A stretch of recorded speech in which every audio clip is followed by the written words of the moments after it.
we believe that being a defender requires more than building shooting skills on a range.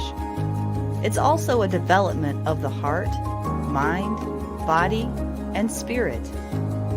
Join us as we explore what it truly means to be a defender in your training and in your everyday life. Welcome to Defenders Live. Good evening, everyone. Welcome to Defenders Live. I'm your host, Laura Thorson. If you're new or watching this as a replay, welcome. We're so glad that you're here. Please drop in the comments where you're watching from. That's what we do every week, so we can hear from you guys and where you're from. Tonight, we're going to be talking about an important subject that I find relevant to so many people, and that is finding your way out of simply existing or surviving to actually thriving. Remember, survival mode can be applied to many things in our lives. We can be in a survival mode physically, financially, emotionally, or spiritually. So apply what you learned tonight to whatever area makes sense for you. And don't forget to ask questions along the way. That's one of the beauties of the wonderful things about being live, is that you guys can interact with us live on the air. So we're going to be having a live Q&A with my guest at the end of the show. So if something pops in your head, just put it in the comments and we'll get to it. My guest, Ryan Luchau, has an inspirational story of moving through surviving to thriving. And it is my hope that sharing his work and mission will help others learn to live a more fulfilling life and to know we're not alone in this. We're not alone on this journey here. And the more that we can help each other, the better off we'll all be. So for those of you that aren't really familiar with Defenders Live, you may be wondering how this ties in with Defenders Live and Defenders USA, because isn't Defenders Live a gun show?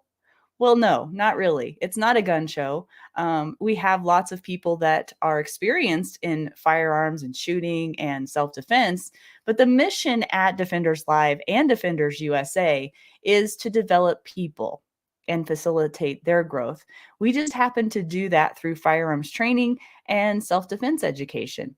But we have to remember, as defenders, we are not only personally responsible for our physical safety, we should also be responsible for our health, our finances, our overall well-being of our families, both emotionally and spiritually.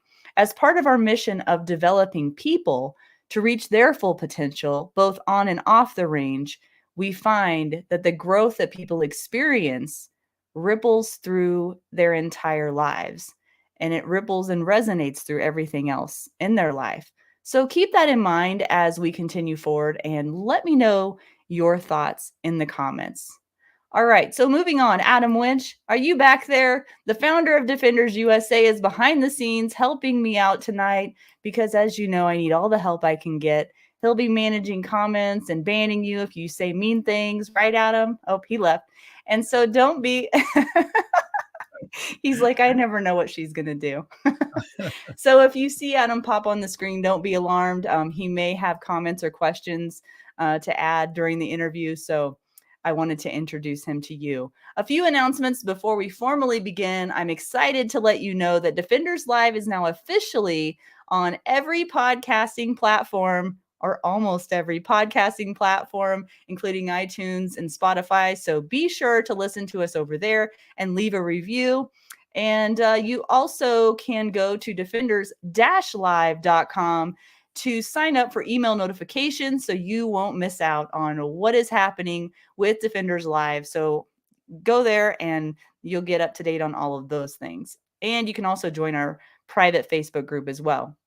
Now, I want you to stay tuned till the end of the broadcast because I do have a couple of special announcements I want to announce then. And then I want to share with you what to expect for next week as well. And as I said before, don't be shy. Ask your questions in the comments. If something pops in your head, just drop it in the comments and we will gather those at the end of the broadcast for our live Q&A with Ryan.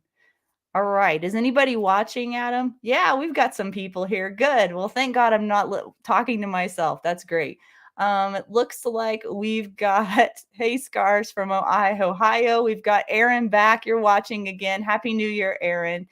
And other people watching from Belgrade and Helena and Nancy. Hi, Nancy. And my friend Sam is watching as well. So shout out to all you guys. Thank you so much for tuning in.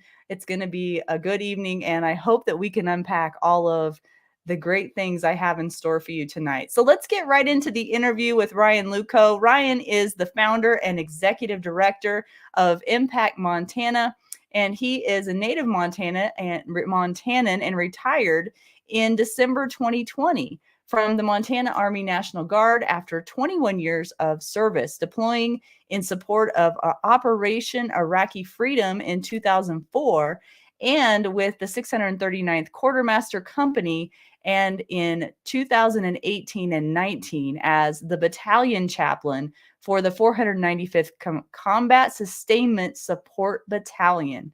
Ryan has worked in many military and veteran support capacities in the military, state government, and the private sector.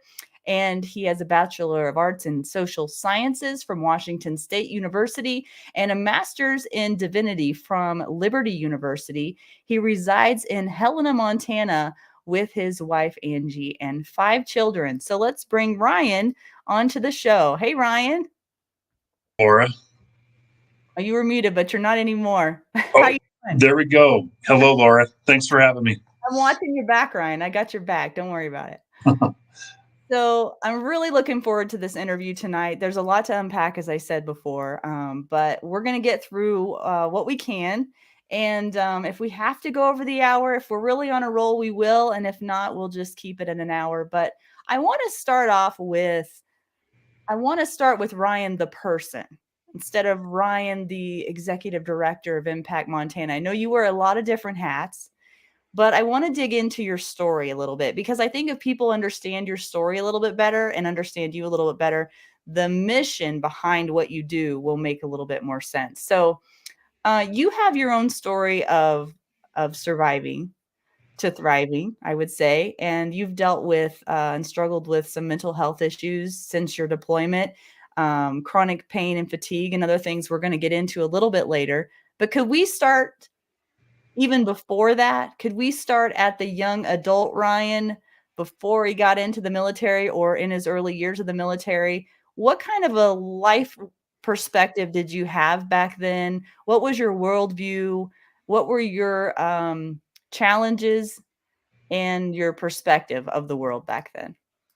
Yeah, wow, Laura, that's a loaded list of questions. So that could be the whole show right there. I know, right? Yeah. Yeah.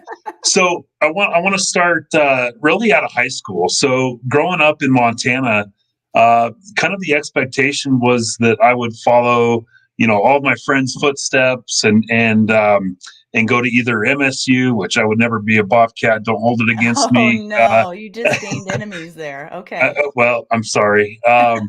But my dad played football in Missoula for the Grizz in the 60s. So I had an allegiance there in Missoula, but I did kind of the opposite of what everybody expected. And I went down to UNLV in Vegas and wanted to get out of the state, get into a different environment, kind of get out and spread my wings and fly. And that ended up being, I guess it was good in the sense that I got away from the nest, if you will. I went down there to study architecture because I thought I was going to be an architect. And I guess I can look back now and say that I am a visionary. I was a visionary and I am currently a visionary. That's kind of my gift set, if you will. But ended up only staying in Vegas for about a year and a half after losing a friend here in Montana tragically, and just really wanted to come back to Montana, kind of reestablish my roots here, and ended up going to Missoula actually when it was all said and done, trying to go back to school. But the funny part about that was so this was all in 1997 through 99. And it was in 99, after a year of going to school, that U of M cordially asked me to stop wasting both of our time and our resources, because I was not as successful as I needed to be to stay in school. So I guess you could say it was kind of that point that I wasn't ready to be an adult, and I needed a shift to help me grow up and really kind of mature. And so that shift was really the military. My brother was in the Navy, and we're 12 years apart. But I didn't want to go active duty because that meant leaving the state again. I really wanted to find an opportunity to serve in Montana, not have threat of deployment or, travel abroad or whatever. So I, based on a recommendation of a friend's dad who happened to be a colonel in the Guard at the time, he talked me into joining the Montana Army National Guard, which was kind of the best of both worlds. It was an opportunity to serve here in Montana. A lot of full-time, great opportunities, great training. I did have to go to basic training. Obviously, that wasn't something I looked forward to, but certainly a lot of opportunity for maturing and discipline enveloped in that experience. But thought I was going to be fighting fires and just doing, service for my neighbors in Montana. And shortly after that, so I joined in 2000. And shortly after that, 9/11 occurred, and that kind of changed the trajectory of my military service and a lot of other folks, obviously, as well, especially in the Guard, because the Guard is a rapidly deploying force globally. So it was November of 2003 that I was activated for a 16-month deployment, and the funny part about that situation is I was given 3 weeks notice. So not only was I, deploying for 16 months, but it was literally a 3-week notice leading up to having to leave home. So the joke was on me, Laura. The joke was on me. I did fight fires, though. I did do that as well. But I want to know what kind of person you were back then, Ryan. I want to know the young Ryan. I want to know who he was. That's what I was trying to get at in my long, drawn-out question. Yes. Okay. So I was a guy that followed. I was a kid, an immature kid that really was following the lead of my dad. So my dad played football, as I mentioned, at U of M.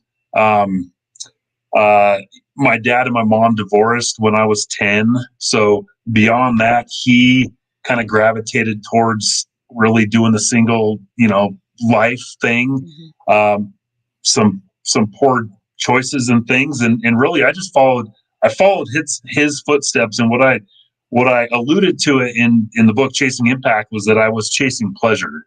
I didn't have a worldview in which I was operating from. I didn't have a why. The why is so incredibly valuable and important for anybody.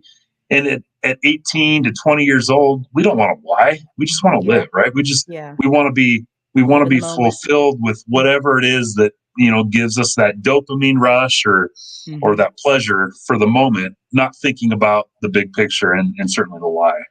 Right. Yeah. Does that help? Yeah, thank you. Because, I do want the timeline, but I also want people to understand where you've come from so they can understand where you are now and how you've grown. So I want to read this quote from your book.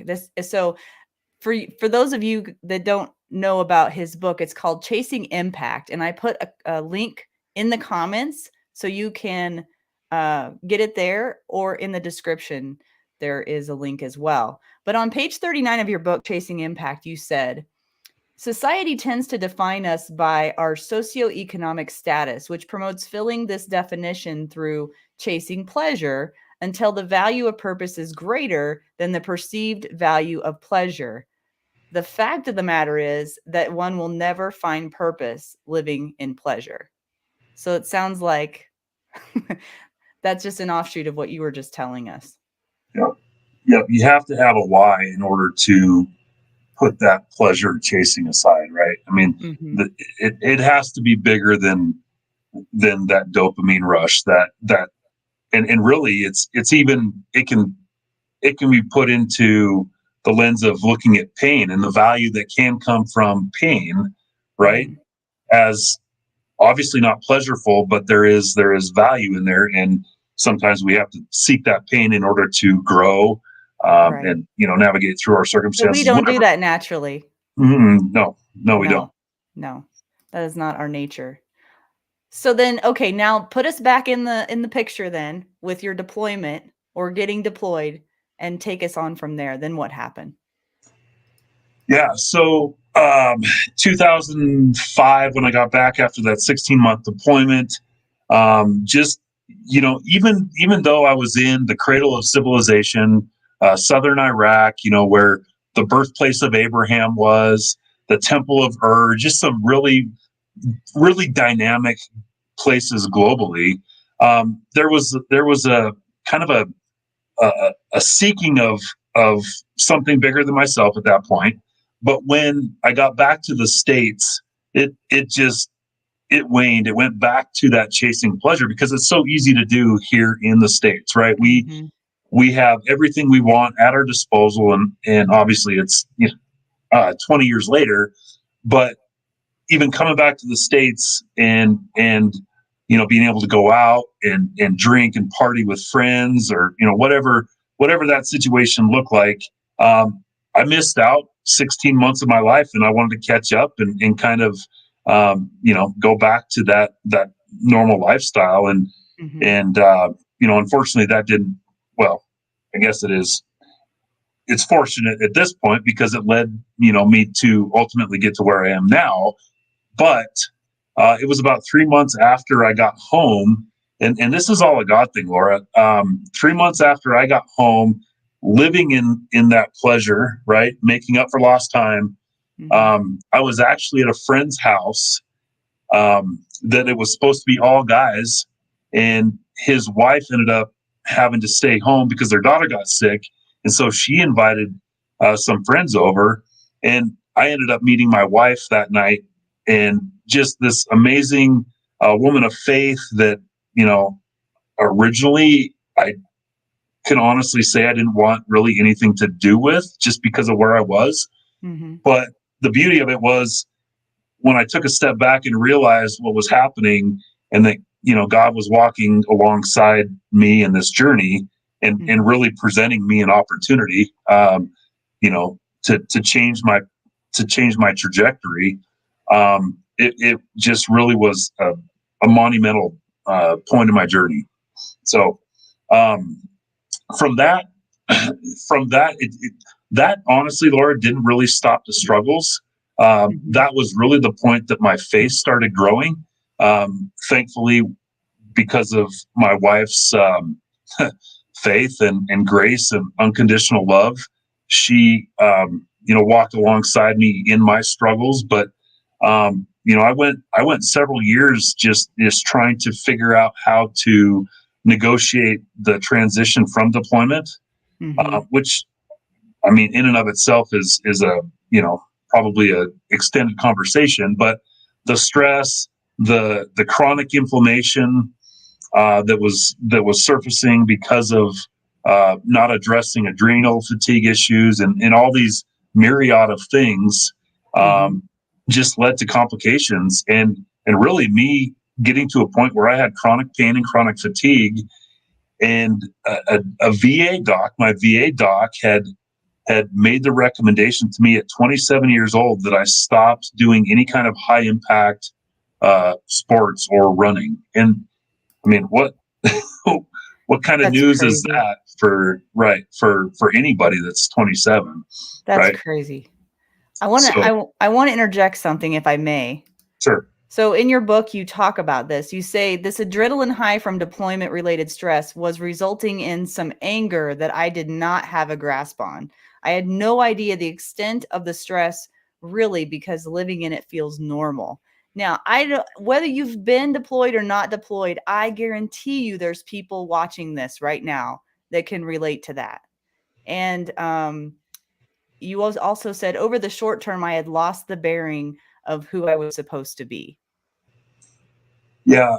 Yeah. So if I was to unpack that a little bit, I would say that, there's a lot of, like you say, a lot of people out there, men especially, that struggle with anger. For me specifically, was impulsive anger.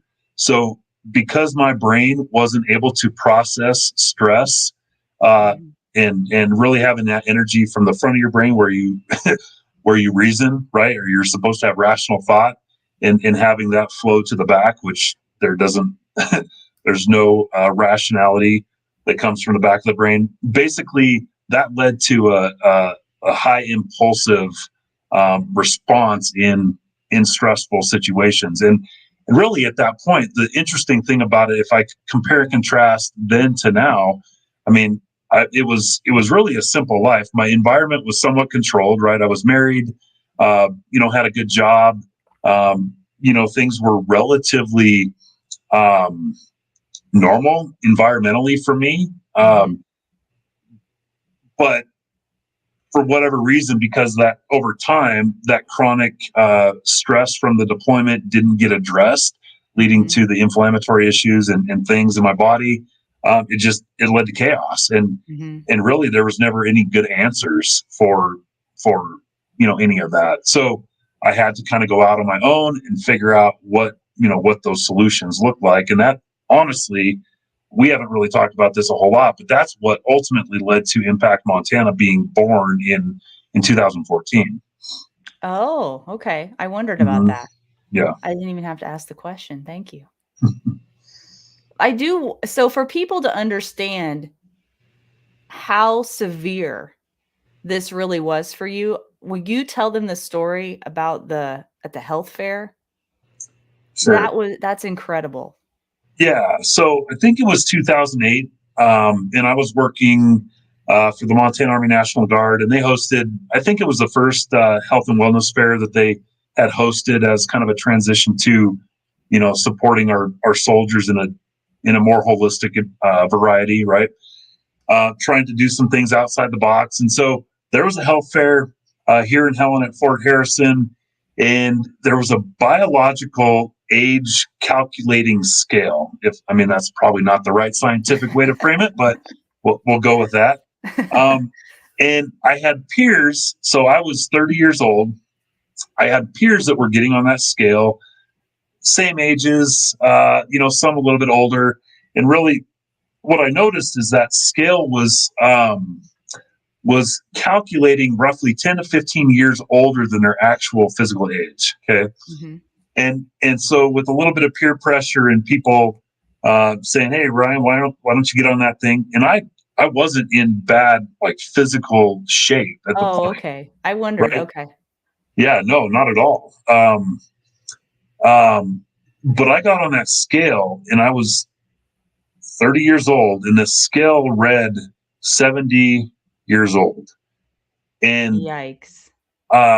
So what had happened is that the inflammation in my body really, and you can't even see that when it becomes, if you're in relatively decent shape, you can't tell that there's that inflammatory disease, so to speak, that's infiltrating your body. And so it scared the tar out of me, and really, at that point it was when I started to make some significant changes, and just trying to address the root of the cause, because that's the important thing, right? How do you manage the stress to combat the inflammation, right? That's because you got to get to the root of the cause, otherwise you're just masking the symptoms for the rest of your life, and that wasn't something I was interested in doing.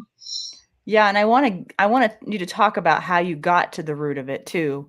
I got another quote I want to pull. I got quotables here. When I went through his book, you guys, I had pages and pages of quotable things that, but I just, we don't have time for that, but please go get it because it's just so valuable. You talked about stress in your book, and you said that it's not very often that people will associate physical health with mental health, and certainly spiritual health, but they are not mutually exclusive. Stress of any magnitude is managed easier when the purpose in the given stress is identified and understood. So how did you identify and understand what was really going on with you? Because at that point, you must have had a lot of motivation. Yeah, that's really what it was, is the first thing that the normal response when you go, to a medical provider is that mental health conversation comes up, right? Mm-hmm. And I wasn't interested in talking about mental health. I was interested in addressing the root. If you can address the root cause of the problem, that's going to lead to a better mental health, right? Mm-hmm. If you have purpose and you can apply that purpose to the pain and hopefully motivate you, to the point where you're able to navigate out of those circumstances, there's value in that. And that's going to contribute to a better overall mental health, right? Mm-hmm. Versus I think what has kind of become, mainstream is just that immediate response of, hey, we just need to, prescribe something here and that'll fix the problem. Well, I tried that at one point, honestly. I think I was 21 years old and I was prescribed a antidepressant, and that didn't work well. And I wasn't interested in ever doing that again. That was a short-term situation, and that led me to making the decision that I would never do that again. So that forced me to really look at how brain health, which at this point now I recognize is even bigger than brain health. It's gut health, right? Gut health is your second brain. We don't need to get into those details, but if you address and promote your brain health, that's eventually going to get you to a place mentally that's going to be, better than where you were. And so what you talked with me about on the phone the other day, a recent development that you have learned about, is that all tied into this as well, or how does that tie in? It is. So, yeah. So I think you're referring to the MTHFR gene mutation. Okay. Just want to clarify that. So in November, I got to a place because of professional stress and really, I talked about having a controlled environment at 7 years old. Well, let's look at my situation now. I've got 5 kids at home, young, anywhere from 1 to 12, which, induces a significant amount of chaos and normal, stress, right, in the home. But professionally, I got to a place where I had really lost control of where I was at, basically. And it affected all areas of my life. Okay. And just being fully transparent here, ended up taking a break from my home to be able to extend the fuse and help me, just get to a place where I could manage my family better. Well, in a conversation through all of this, leveraging my resources, I've got an amazing tribe, right? We recognized it wasn't going to be a long-term thing. It was just a temporary break to fix, a temporary issue. But reaching out to some friends, there was a peer that recommended that I look into the MTHFR gene mutation because our conversation was presenting to her that I might be, predisposed with this gene mutation. And really what it is, it's the body's inability to methylate B12 vitamins. And so if you're not taking B12 vitamins, or if you're taking a poor form of B12 vitamins, not a methylated form, your brain doesn't have the ability to process. Your body's not metabolizing, and ultimately it doesn't help your brain to function the way it's supposed to. So with the simple recommendation and reaching out to other functional medicine providers in my peer group, which I'm very blessed to have it on my speed dial, they recommended I do a genetic test and determine if that was in fact the case. And then in the meantime, just start taking a methylated form of B12 vitamins and look at, my D3 intake, magnesium, omegas, making sure that I was consistent in taking these supplements. And I mean, let's face it, I've been guilty in the past of going a month, being very disciplined, taking vitamins and supplements for a month, and then forgetting about it, right? Well, this was the point in my life that that made me realize how incredibly valuable supplements are. And so I haven't missed a day, since this occurred in November, and really it's been game changing. My ability to manage the chaos at home has improved. It's still not perfect, because I don't think that'll ever be the case. But my relationship with my wife, and again, I'm very grateful, because I don't know a lot of situations where it could get to this point, and really that why for the marriage is stronger than the stress in the moment, right? And that's really, I think, some of those quotes that you're pulling out is what is worth me staying in this? Because if it's about me, well, the easy road is me walking away from the chaos and my wife and my kids. The hard way to do it is to, lace up those bootstraps, get ready for the fight, and be in it, because it's bigger than me, right? Right. So that's ultimately, what's happened, thankfully. So I want to say a couple things about that. I saw on Joe Rogan recently, the guy that talks about what you're talking about, Gary Brecka. I saw a video of him, and it turns out that this is really common. Yes. What percentage of people did you say have this gene mutation and this problem? 44%. Yeah, that's pretty high. Yes. And he talked about on that show too that the that nutritional deficiencies is like rampant. Yeah. So there's some, this is a place that I've really kind of tried to become a subject. I wouldn't say a subject matter expert, because I'll never be a subject matter expert, but I need to arm myself with this information, because it's a protective posture, right? I don't want to get back to that place that I was. So I've actually started listening to Gary Brecka's podcast on a daily basis. It's an incredibly high percentage, and there's a lot of things that we can do. In fact, part of what he promotes with the genetic testing is the value of knowing those genetic results, and so that you can supplement to where the gaps exist in your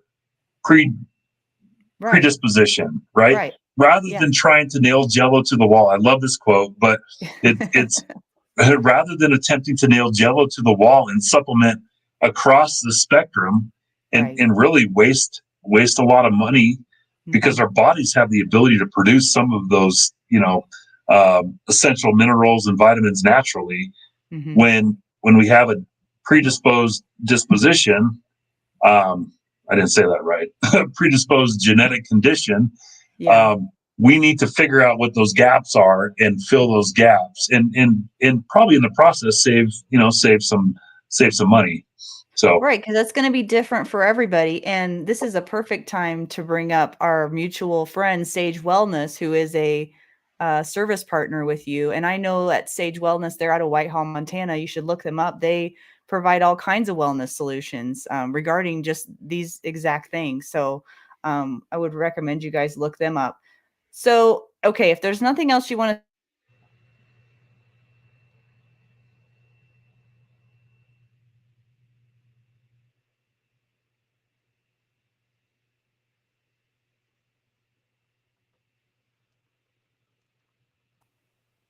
okay. I saw myself leave the screen and then I came back. Yep, I got you now. Whew. Okay. I saw Adam's face in the background too. He was like, oh no, what's happening? Okay, so let's go into okay, so after deployment, then you had the big wake up call, right? And you met your wife, and then you kind of had, am I right about this? You kind of had a worldview change right around that same time too. What was that? And then how did that tie into you eventually writing your book? Yeah, so the worldview just basically was that biblical. So transitioning from just this, cultural worldview to a biblical worldview, right?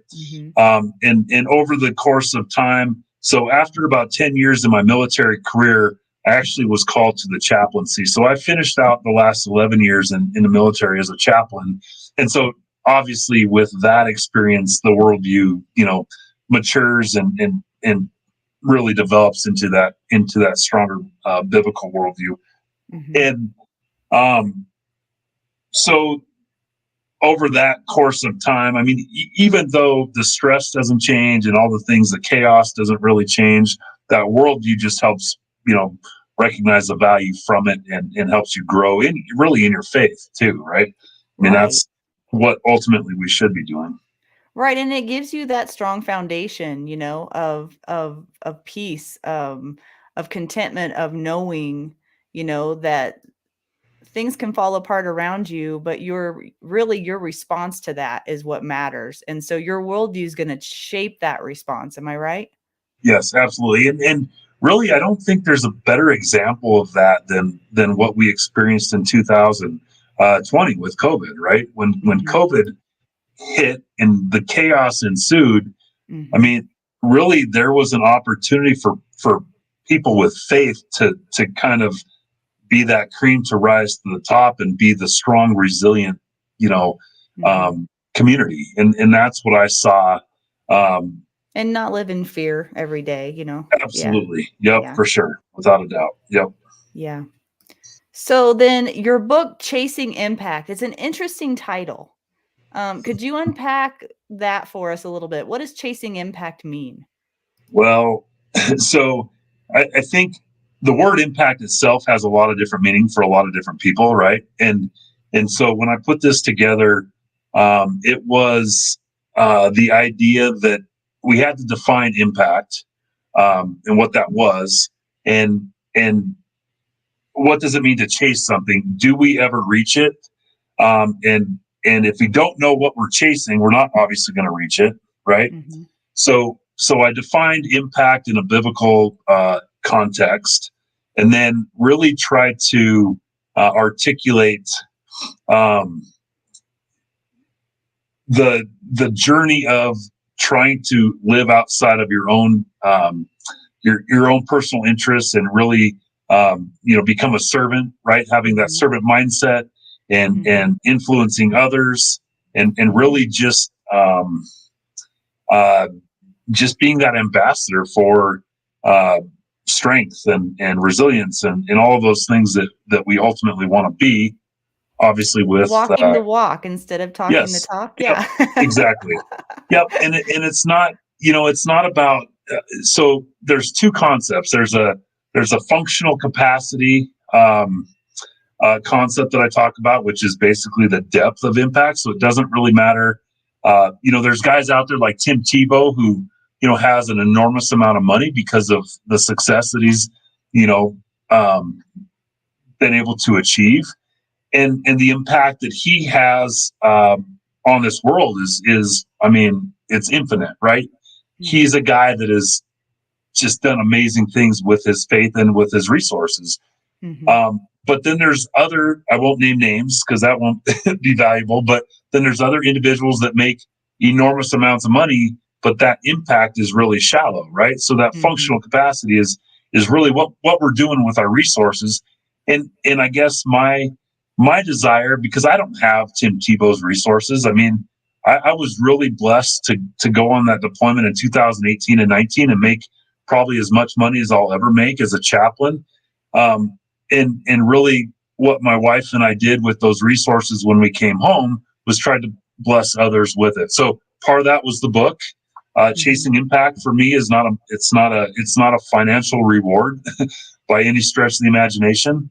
And we also actually hosted a Christian concert. We had Sanctus Real here in Helena, Montana, which was an amazing blessing, but again, not a money, not a revenue generator, but it was a really impactful experience. We actually had the band come to the Helena Christian School and meet all the kids, so those kids have an experience that they'll never forget. And really, so regardless of my resources or my family's resources, just trying to be a blessing to the community and those around us. So really, regardless of our resources, the capacity for impact is it's there, right? Yeah, and we shouldn't underestimate that either, because Right. you think, well, what kind of impact can I make on my community, on my, it starts with your family. It starts with your family.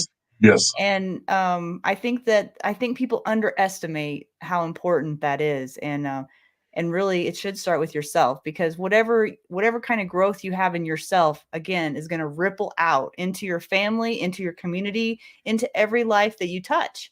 And so you should never underestimate that. And I feel like I just got on my high horse about it, but it's so important that people know that it doesn't matter who you are, where you are, or what resources you have, you can make an impact. Well, and here's the truth and the reality of it too, Laura, is sometimes, and I'm guilty of this, and part of the reason, it's easier to influence those around us that aren't directly connected to us on a daily basis, right? So we can go out and be, a hero, so to speak, to somebody, right? But then the hardest impact is actually in the house, based on my experience, right? Especially with 5 kids and a wife, and trying to influence positive, growth and lead kids. Let's face it, kids don't want to be led necessarily. There's a lot of competition and just normal things that occur, and sometimes it's harder to have impact, even though that's the most important space for impact. It's really difficult to promote that in those environments. Yeah, I totally agree. And guys, I want to remind you, if you have any questions for Ryan, please put those in the comments. We're going to be getting to those here shortly. So you talk about, and I'm trying to decide, okay, I think this might be a good time to talk about the story of the special forces guy that you met and the impact that you had in his life, and he and yours. Actually, I think it's a really, really amazing story. Do you For sure. could you share that with us? Yep, absolutely. So this is just really for me personally, and maybe even for the organization Impact Montana. I would say this is the story that really fits what we're trying to do, what I'm trying to do as a man. So in July, I got a call from a sheriff from a nearby county, and this sheriff was actually he wasn't a personal friend. He was just somebody that I had met because we had him was a guest speaker in April. And so I had his number. I knew who he was. I had heard his testimony on leadership. But when I got the call, I was thinking that he wanted me just to come down and talk to his department team, right, and share some Impact Montana stuff, help them really try to be proactive in managing their stress, right? That's certainly within the scope of what Impact Montana is able to do. And I was wrong. The sheriff asked me, he said, Ryan, I just got a special forces vet that I brought in on partner member family assault and drug charges. Would you be willing to come down and meet with him? He's in a really bad place. And I said, I mean, I'll be honest, I was hesitant. I had not done any kind of work like that before. And my initial response, or what I wanted to respond, or how I wanted to respond, was, sorry, Sheriff, I don't have the time to do that. But like so often occurs, I got a tug on my heart saying, Ryan, if you're gonna live up to who you say you are, you need to go down there regardless of your personal desires, right? And so a couple days later, I went down to this detention center and I met this individual, and he was in a very bad place. I could tell that he was still coming down from the substances that he was on. He was just in a bad spot. And so we talked for about 2 hours, and I had no conditions under which I was there for. I just wanted to listen to him and try to really help him identify why he ended up there and whether or not he had a desire to move out of those circumstances, right? And in that 2 hours, I said, I am willing to come down here as often as I can and walk through this journey with you. If you're willing, if you're motivated to change, if you have a desire to grow through these circumstances. And he said, yeah, I think I do. So at that point, I committed to him to doing that. And the other piece that was just a really valuable part of that conversation, it goes back to perspective of worldview. And I said, hey, what is your belief system? You were a high functioning vet or a special forces operator, right? Mm-hmm. High functioning dude. What is your perspective? What is your worldview? What is your belief system that is going to help you navigate out of these circumstances? And in that conversation, it was obvious that his identity, his purpose, his world was all connected to the military. And when he was medically retired from the military, not by choice, obviously, he was told he was no longer able to serve in the military. He disconnected from his identity, his purpose. That led to hopelessness. It led to personal destruction and destructive, behaviors towards others, and just put him down this very dark path. And so I said, what does your faith look like? Where does faith come into this world? And he said, I guess I believe there's a God. I've never really been in tune. I've always trusted that God was alongside me, especially in the military, because of the things that he, navigated through and his deployments. But he never was tuned into a relationship with God. And so, really it was at that point that I encouraged him just to really even open up the scriptures and start by reading the book of John to get an understanding of who Jesus is as a man and as God, obviously, and start to unpack that for him. And I left it at that. And the next time I went down there, I had some Impact Montana resources. I had a Thrive Factors assessment. I encouraged him to consider going through our 90-day Live to Thrive challenge in the detention center, which was pretty awesome. Mm-hmm. And he committed to that. He actually ended up reading the New Testament twice and the full Bible once while he was in the jail. I gave him a copy of Chasing Impact. He read that twice. I mean, this guy is literally a changed person. He gave his life to Christ in jail, which was a beautiful, beautiful moment. We prayed together, and here's the thing. So, really, Impact Montana, it's not a outward facing Christian organization, mm-hmm. but spiritual health and wellness is one of our Thrive Factors, right? So really the beauty of it is that I get to treat this like the chaplaincy and have conversations. And when the opportunity is presented and they're open to that discussion, then there's some amazing, just opportunities and mm-hmm. conversations to help individuals where they're at. So, beautiful relationship was formed.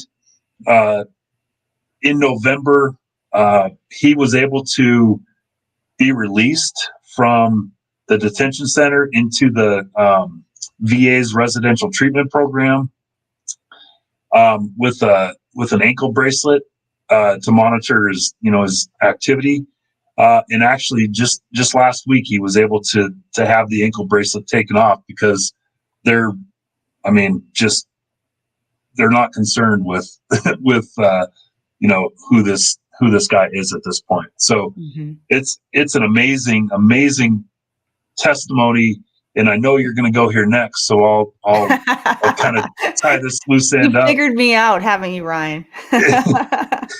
So in our conversations in jail, I asked him, after he had committed his life to Christ, I asked him if he had ever been baptized, and he said, no, but I want to. As soon as I get out of here, I want to be baptized. And because we didn't really know when that was going to be, and the logistics didn't really allow us to do it at the church that we attend, shortly after his release, he missed that boat. But I told him we could do this at the Warrior Plunge. So every New Year's Eve day, we do a cold water immersion. I guess a Warrior Plunge, we call it. And I told him I'd be happy to baptize you at the Warrior Plunge. And he not only yes, but heck yes, let's do it there. So I had the honor of baptizing him, December 31st, and just an amazing experience for both of us, honestly. I bet that was some cold water, Ryan. It was, but that was the second time that I was in the water, and at that point, I knew it wasn't going to last long, so it was easy. The pain was worth it, Laura. It's almost always worth it. The right kind of pain. Yeah, for sure. So we asked him to be on the show, or at least do an interview, and I think he has agreed. Is that correct? It's I think he's planning on watching tonight. He might be on tonight, actually. Okay. And if that's the case, he and I will follow up and just confirm. But I'm pretty confident that he's willing to do that. Yeah, that would be a true honor to have him, to be able to interview him and hear his story as well. So I'm really glad that you shared that with us. And I always feel like the clock's running out, that we're running out of time. And so, but before we leave, I want you to talk about Impact Montana, and specifically not only your role there and their mission, but could you touch on those Thrive factors that you referred to earlier? What are those? Nope. So the Thrive Factors model, it's really similar to a lot of holistic health and wellness models, but it includes physical health and wellness, spiritual health and wellness, family wellness, career wellness, social wellness, and financial wellness. So our philosophy, and Impact Montana is not clinical, so nothing that we do is offering clinical advice. It's simply bringing this Thrive Factors model together and helping individuals introspectively consider how well they're functioning or operating in each of those Thrive Factors, and then working with them to develop really their prescription to thrive. I love that metaphor. And it's been an amazing journey to walk through a lot of individuals in each of these 6 functional areas of wellness and help them level up based on where it is they want to, where they want to go. And so your organization is based out of Helena, Montana, and primarily serving, is it veterans and first responders? Is that correct? It is. So it's current military, it's vets, it's first responders, and it's their family members. So we do not neglect the family, which is one of the things that, I would say separates Impact Montana from a lot of other organizations. Yeah, definitely. So a couple more things before we leave here. And guys, again, if you have questions, put those in the comments. I don't see any questions yet, but a couple of things I want to leave people with based on your opinion, your experience, what you've gone through, what you've seen others go through. What do you think is the biggest thing that holds people back from living their full potential? Yeah, so I think this is a loaded question because everybody's unique, right? Everybody's got their story. I think when people get to the place, especially here in Montana, and not every state poses its own unique, challenges, but I can speak specifically to Montana because, that's obviously where I've spent the majority of my life. But I think when we get to a place where we're struggling, instead of reaching out for a hand up, our tendency is to isolate and pull Withdraw. back, Yeah. and think that we can navigate through those circumstances by ourselves. Mm-hmm. And really, when we do that, I think we start to create some unhealthy habits in that, whether that's alcohol, eating. I mean, honestly, I think it's underestimated how important nutrition is when it comes to managing our stress, right? Mm-hmm. Which we've already talked a little bit about that. But and then when we isolate and we cut ourselves off from the world, I think that's when hopelessness has a tendency to creep in, and that's a bad place to be. So, I think what I try to promote with individuals is trying to help them understand that you need to have people to be able to reach out to, right? So it's always important to have an accountability partner, right? Mm-hmm. Somebody that you trust fully, that you can reach out to and say, hey, look, I am in the stink. I don't know what to do. I need help. Please give me a hand up. And in November, I'll be honest, it was my faith, it was my tribe, and it was my functional wellness, health providers that really helped me get the boost that I needed to get up out of that mire, the muck and mire, really, I would say pretty rapidly. So I can't emphasize how important that is. And then really, I think the other piece of it is looking at that Thrive Factors model and recognizing that if someone's focused on those 6 functional areas of wellness, having a plan, creating your own prescription to thrive, right? So whether it's it's physical health and wellness, it's the triad of wellness, it's nutrition, exercise, and sleep. If we can't create a plan to influence those 3 things, it's just a really important place. All 6 of those functional areas of wellness really should have something attached to them, daily habits that will help us, kind of change the trajectory of where we're at.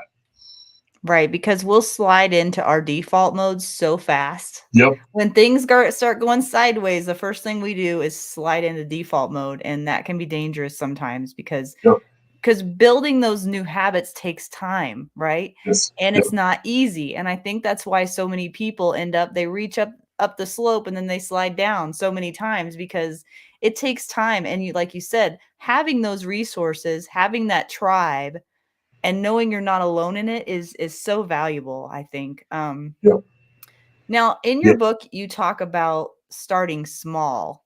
And really quickly, I just want to give some encouragement to people that might be struggling with something. And in your book, you say, in my work with individuals who are struggling, more often than not, the struggle is so significant that even having a place to start can be difficult. In this case, impact is not even a consideration. They're not thriving. They're just trying to survive. And we've all been there. Starting small is paramount in the journey towards thriving. And some of the examples you give are very simple. Get up and go for a walk. Get some fresh air. If it has to do with finances, cut up your credit card. You talk about spending time with a loved one. Simple, small steps like that can just start to get you going in the right direction. Yeah. And I would even add, Laura, because it's been a couple years since the book was published, I would even add some biohacking tactics to that equation. So cold water immersion therapy or just cold showers. So the endorphin flush that you can get from cold water is amazing. I've been doing cold water therapy now for a year and a half, and it is an addiction. It was trending. Yeah. Yes, exactly. I think I'd like to say I've helped it trend. Cold water challenge. Okay, go ahead. So breath work, meditation, even something as simple as grounding. And obviously in the winter, grounding is not all that easy to do. But I mean, if you can spend and this is a Gary Brecka tactic that he promotes. So I don't want to pretend like it's, my original content. Yeah. But going out first thing in the morning with first sunlight, barefooted, and walking around a natural surface for 6 minutes is life changing. It That's actually amazing. changes the pH level in your blood. Wow. I Yeah, didn't know that. That's new. That's new information for me. it's a Gary Brecka. It's extraordinary that something so simple can have such a big impact, isn't it? Yes. Yep. We think that it's a complex, complicated. We make it into be, complicated when it doesn't have to be. And so, yeah, I think Mhm. starting small, because when you're overwhelmed and, you're in that big black hole and you don't see a way out, having just something to grab onto, just one small thing can just lead you, in that one step. And I think that's the proactive piece. If people can build that prescription to thrive before they get to a place of chaos Yeah. or stress. I Yeah. mean, I've been working on this, for myself for a couple of years, really since I was working on the book, and so I know what my prescription to thrive looks like, right? And it's so useful to have that in the midst of chaos, because it'll slow you down from spinning at a rapid pace, um, probably better than we can even imagine. Right, because there is so much going on in our lives that it tends to be like, like a river. And if we're not navigating that correctly, it can just take us in places we did not expect. And that's a really good point, Laura. In fact, it's something that I strongly advocated for also in the book. But creating margin, right? When you're assessing each of the 6 Thrive factors, getting ready to build that Thrive action plan, you also have to assess the toxicity and the aspects of those 6 functional areas that are probably limiting your ability to thrive, really. So you have to identify those those toxic behaviors, or maybe it's relationships, and remove them from the equation to build room for the things that are actually going to help you get to where it is you want to go. Right. That's that margin that needs to be created. It's so incredibly important, and the beauty of it is it's a biblical concept too. Yeah. That's so cool. Well, we're officially over the hour now, Ryan. I mean, that time flies when you're having fun, right? And we Absolutely. Yep. almost made it through everything. So where can people find you? Impact Montana, where can they find your book? All of that good stuff before we leave. Yes. So I do hover around social media. I have Facebook, a LinkedIn, Instagram account. So I'd love to connect with anybody out there. Whether it's here in Montana or across the country. Love to hear your story. If there's an opportunity for me to share, a little bit more with you, I'd be happy to do that. So that's me personally. Impact Montana can be found at www.impactmontana.org, which I see that scrolling, on the bottom of the screen. So that's fantastic. We are on Facebook and Instagram, and LinkedIn. And then if you are in fact interested in my book, there is a link also in the description. But I will say that I have a pretty significant number of copies that, if you reach out to me personally and are interested in a signed copy and a personal note, I would love to be able to share that with you. So, I yeah, already ordered mine, so now I'm going to have to meet you so you can sign it for me. I'd be happy to do that.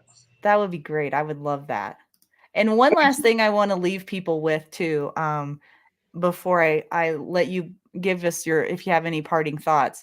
There's this I think this might have just been a Facebook post of yours. You said, out of all the biohacks, tips, tricks, and things that have the ability to influence your life, it is perspective that has the power to change it for the better. Wise words.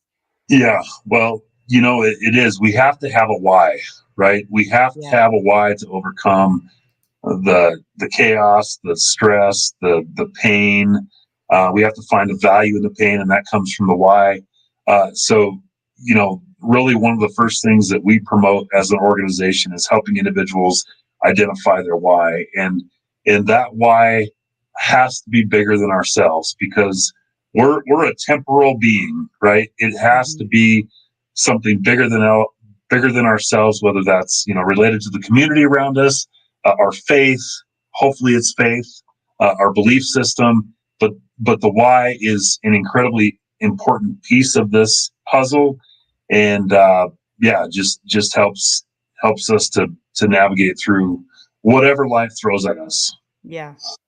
Well, hopefully that helped you guys watching. Ryan, is there anything that we left out that you would like to leave us with tonight, or did we pretty much cover the basics? Well, I think, you know what? I think I'm just looking at some of my notes. I think we did a good job of covering that gamut, that entire spectrum. I want to thank you, Laura, for giving me the opportunity, for being able to share my story, and I hope that it brings value to somebody's experience and the time that they spent with this show tonight. And thank you, for hosting me. Appreciate it. Yeah, I had a lot of fun. I want to high five you through the screen. You're not too far away from me. I might just be able to go visit. So I think maybe I'll do that instead. Yeah, for sure. Well, thank you so much for your time tonight, Ryan. I'm going to move on to what to expect for next week. All right, guys. So what did you think of the interview with Ryan Luchau? I enjoyed that so much. I love Ryan's story. I love all the stories that he told, and there's so much information that was just scratching the surface, really, of the information that Ryan provides in his book. And if you want to check out Impact Montana, there's just so many good things that they're doing with that organization. So a couple of announcements here I want to run by you before we talk about what to expect for next week. Lots of good stuff happening, guys. I want to give a huge thank you to all the supporters who are supporting Defenders Live on the locals.com channel by becoming a paid member. We just dropped episode 6 of Defenders Uncensored. I think it was episode 6. Yeah, I'm pretty sure it was. I'm starting to lose track. Episode 6 of Defenders Uncensored on that locals channel. Defenders Uncensored is a series of roundtable discussions where we talk about current events and some topics that might be considered controversial, but we don't think they should be. And that's the reason that it's on locals, because it probably would get kicked off Facebook or YouTube if we had it there. So the shows are full of truthful conversation sprinkled with slightly inappropriate humor. And I look forward to them every time. If you can't handle a little humor, then you shouldn't watch. And if you're easily offended, you definitely shouldn't watch. So we're going to be sharing some new stuff on that channel. If you're interested in checking that out, you can go to locals.com and then go to the Discover tab and search up Defenders Live. And that's where you'll see that series. We've got some other fun things coming up on that. In fact, Ryan, I think, is going to be on a roundtable discussion on a different topic, not current events, but with some other guests that we've had in the past. So be looking for that. And then on January 31st, I'm going to be doing something new and different with Neil Widener of Active Self-Protection.